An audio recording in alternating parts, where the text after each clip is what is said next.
will generate a WSD behind the scene, and you can copy it and give it to somebody else, to your customer. So don't need to build anything by your own. Okay, this is the Solution Explorer. If you haven't seen that before, if you have used Server Explorer ever in your life in the Visual Studio, I like it because I don't need to open SQL Server Management Studio. I will open the SQL Explorer, Server Explorer, and then connect to SQL. The same way you can connect to SharePoint Explorer. You can see here that this is the information you connect to the SharePoint site, and then you can see that we can explore to each level of SharePoint until the end. The good thing is that it's completely extensible. If you see in the last presentation, there was one box which was extensibility. So there are, if you install the Visual Studio SDK, you will find this VS2010 template type, which allows you to build these kind of extensions. So plus, there are more things there that you can build projects, but you can also extend this. There is a complete API available which you can use. It will be there in the documentation. So you can read that. I didn't find it easy, but still you can do it for everybody. Okay, so let me just quickly jump to Visual Studio, and I'll find it closed.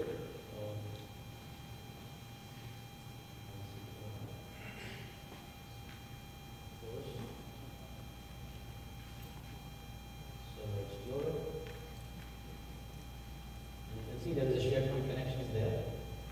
So you can see that I have, let's see where control one is working. So I'll use this. Try to use this. So you can see now that I can expand to this level. I can add a new connection if I want. Okay, you just need to enter your site selection URL, and then it will connect automatically. And then you will press. You can expand to the levels where you want. So you can see this is my website there, and then it has content types, features, list templates, library sites, and I can also go to sub-site level and see the same things. I can also see the workflow templates. What are the templates which are installed on this machine? I've been doing lots of development on this machine for testing. So you can see lots of workflows are there. Associations means how many workflows are associated to the lists. You will also see it there. You see it takes some time to load. So you see features, and these are the features which are installed on SharePoint. You can right click and take properties, and you can see the different details. So how to go back? Control Shift L. Always a tricky thing to do.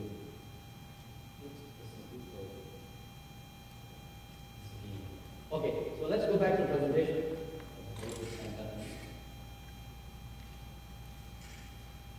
Okay, so project structure. In Visual Studio 2010, SharePoint has special project structure, which means that everything is organized into special hierarchy so that you can understand it easily. You can see now, once you go to the create project screen, you will find that there are lots of projects there. If I show you now, this is a process that you can demonstrate very quickly. So new project.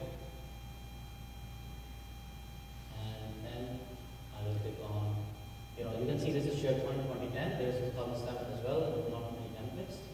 But you see here, this is all the projects that SharePoint supports. So I click on, for example, empty Visual Web Part. So I will give it a name. I will give it a test one. I want to use it. I click OK. Now it will ask me, please select the site that you are going to deploy. This is the property of your project. You can remove the property later, so that when somebody opens this project in another machine, it can change it. You can change it easily. So you can see here, there are two kinds of solutions. I will not cover it here. The Visual Web Part is a thing that has to be deployed on the server. So it has to be a farm solution. So when I click Finish, it will open it in the window inside SharePoint. So you can see here. Let's go to the Solution Explorer. It has properties just like before, some name profile, and then references. Everything is same feature. So everything that your SharePoint project has, for example, if you add a new, for example, image to a folder. So the image will automatically be copied to the feature folder. You don't need to manage it by yourself. You don't need to go to the element file and add this so that SharePoint will copy to a specific folder. No. You will do it, SharePoint will do it automatically. And then you can see there's a package. I can double click on the feature, for example, feature 1, and you can see there's a visual design. I'm going to cover it in the next slide. You see, this is the process.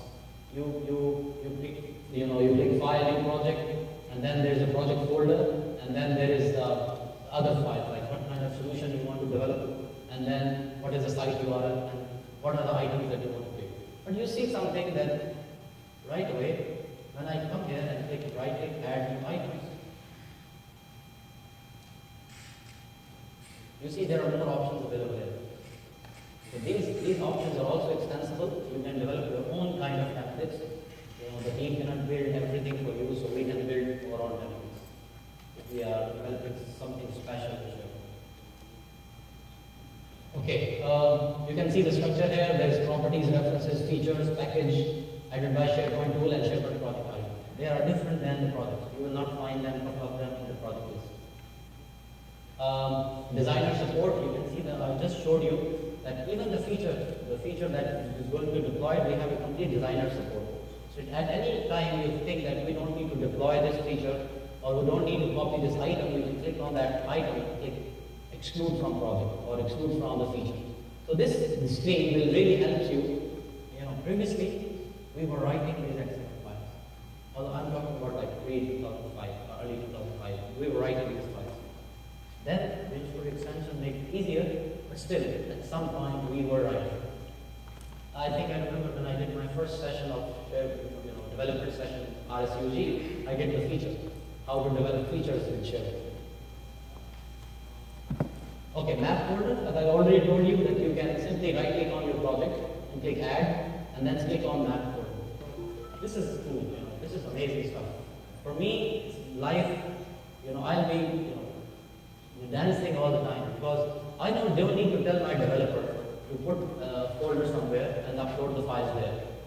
What we do right now that we copy them inside Visual Studio and then we manually copy them to the layouts folder. Again, if you're not using Visual Studio. So we have to create batch files with URLs, copy this to this, this to this. So using this thing you see here will make your life a lot easier. There are some map folders which are out of the box. You can also click browse and go to that location by yourself. So let me just quickly go through. Here. And where are you?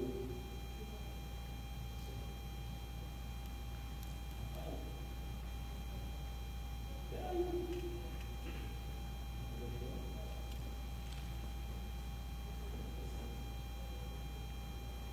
Where is it?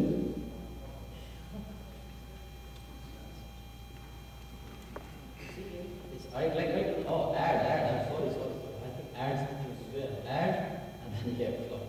So it's in here, images, layouts, and then map folder. So if I click here, I can select the location which I want. So you can see here, by default, 14 hive is already there. It's not 49 anymore. But you see, I can select any folder, and it will be part of my project. Anything copied to this folder will be copied automatically when I will deploy this solution to SharePoint. Okay, things in the middle of the presentation. Okay.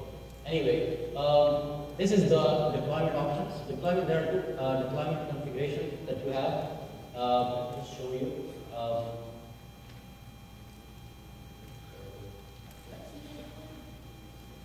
Again, so let me just quickly cover it here. I shouldn't find it. Anyway, if I take project properties, I will find it. Okay, so it's there. You see there in the SharePoint section here. It's here. You take project properties, and you will find it there. I'm just squeezing when I touch my computer. So there are two ways. One is that you build your project. For example, if you don't have SharePoint on your machine, you open a project, but you don't want to deploy it. So you just build it after fixing and give it to somebody. So you can do this setting and turn on the configuration to only, for example, build it, then install it, and then activate it. So if you are only building an application, you are not going to install it because you don't have SharePoint maybe. So you will simply select build only. Then you can, if you have SharePoint but you want to install, you can enable build and install. Third level is build, install, and activate. So